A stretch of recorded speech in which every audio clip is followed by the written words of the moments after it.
राधे कृष्णा कार्तिक मास महात्म 10वां अध्याय। राजा पृथु कहने लगे, हे महामुने, आपने कार्तिक मास में विष्णु भगवान की पूजा का महत्व सुनाया। इस मास में यदि अन्य किसी देवता का पूजन का व्रत होता हो तो वह भी कहिए।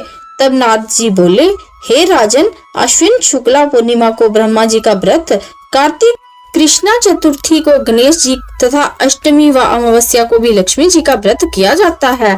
जो कुमारी कन्याएं कार्तिक मास में इस व्रत को करती हैं, उन्हें सुजोग्य वर मिलता है।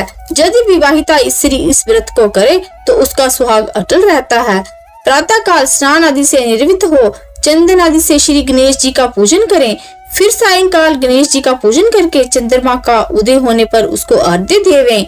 तत्पश्चात उत्सव मनाते हुए भोजन करें। सधवा स्त्रियों को अपने सुहाग की रक्षा के लिए ये व्रत अवश्य करना चाहिए। नारद जी बोले, हे राजा पृथु, अब हम इस व्रत का एक इतिहास तुमको सुनाते हैं, ध्यान पूर्वक सुनो। भद्रावती नगरी में सुधर्मा नाम का एक राजा था। उसके रविदत्त, सुशर्मा, जय शर्मा और सुशोभन नाम वाले 4 पुत्र तथा वीरमती नाम की एक कन्या थी। सुधर्मा ने अपनी कन्या का विवाह देवव्रत के साथ कर दिया। वह दोनों प्रेम पूर्वक रहने लगे। एक दिन अचानक गर्भ पर सर्प द्वारा काटे जाने से देवव्रत की मृत्यु हो गई। ये देख वीरमती जोर जोर से रोने चिल्लाने लगी। आवाज सुनकर उसके माता पिता, चारों भाई तथा पूर्ववासी वहां आ गए और देवव्रत को मरा हुआ देख समस्त नगर दुख सागर में डूब गया। उसी समय दुखों को दूर करने वाले पुलस्त्य मुनि भी वहां आ पहुँचे। राजा ने हाथ जोड़कर विनय पूर्वक उनसे पूछा, हे महात्मन, किस पाप कर्म के कारण मेरी ये कन्या विधवा हुई है?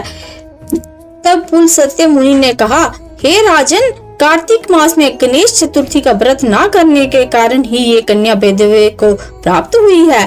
फिर पुलस्त्य जी कहने लगे कि एक समय दैत्यों के नाश का उपाय खोजने के लिए ब्रह्मा, विष्णु, महेश तथा इंद्र आदि सभी देवता एकत्रित हुए।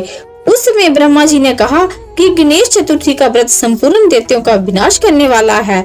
तब सब देवताओं ने कार्तिक कृष्णा चतुर्थी का व्रत किया, जिससे दैत्यों पर विजय प्राप्त हुई। विजय होने के बाद समस्त देवताओं ने गणेश जी से कहा कि वर मांगो। तब गणेश जी ने कहा कि जो स्त्री कार्तिक कृष्ण चतुर्थी का व्रत करे उसका पति चिरजीवी तथा जो ना करे वह विधवा हो। अतः समस्त स्त्रियों को ये व्रत अवश्य करना चाहिए। पुलस्त्य मुनि बोले, हे राजन, तुम्हारी कन्या ने इस व्रत को नहीं किया था, इसी कारण वह विधवा हुई है। यदि अब भी इस व्रत को करे तो उसका मृत पति जीवित हो सकता है। इतना कहकर पुलस्त्य मुनि चले गए। तब राजा ने अपने जमाता का शरीर तेल में सुरक्षित रखवा दिया।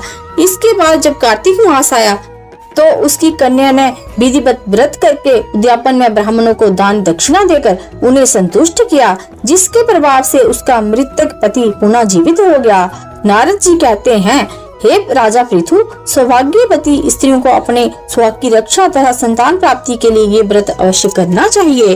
बोलो नारायण भगवान की जय, तुलसी मैया की जय, राधा कृष्ण भगवान की जय।